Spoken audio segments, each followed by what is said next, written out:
Bonsoir à tous. Je me présente Sidonie de Pérontaise de Courcheveau de la Batte. Oui, triple particule.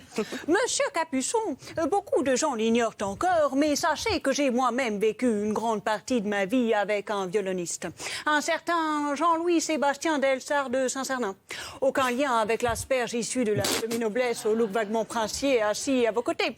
J'ai rencontré Delsart de Saint-Cernin lors d'un rallye. Oh, je ne parle pas là d'événements organisés par la bourgeoisie locale destiné à faire s'accoupler le sang bleu. Non, il s'agissait d'un rallye automobile à l'époque où j'étais pilote. Ah, quelle époque! Oui, j'adorais les vibrations provoquées par le moteur lorsque je tirais celui-ci d'un coup net, observant alors le manche du frein à main qui se dressait vers le ciel. C'était une véritable passion. Mais malheureusement, ma carrière s'est brutalement achevée à la suite d'un douloureux accident. Après avoir mal évalué une courbe, j'ai percuté un homme avec mes 1200 kilos de fer et de rage.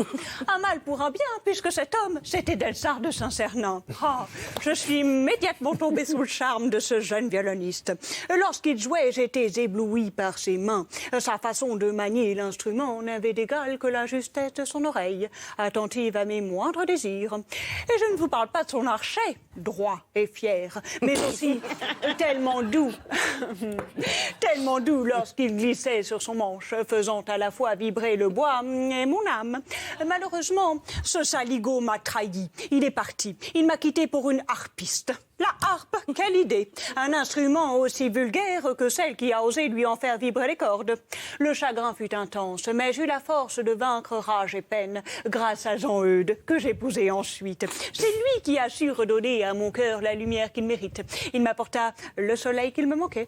Ce même soleil qui nous attend demain matin, sur la quasi-totalité du pays, et qui nous ferait presque oublier les températures cependant bien fraîches. Les 3 degrés à Calvi, les -1 à Dunkerque, et puis l'après-midi, ce soleil est omniprésent, nous offrant un ciel radieux et des températures en hausse. Jusqu'à 16 degrés à Bordeaux ou encore 18 à Bayonne.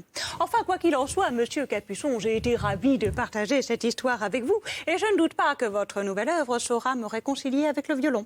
Bonne soirée à tous.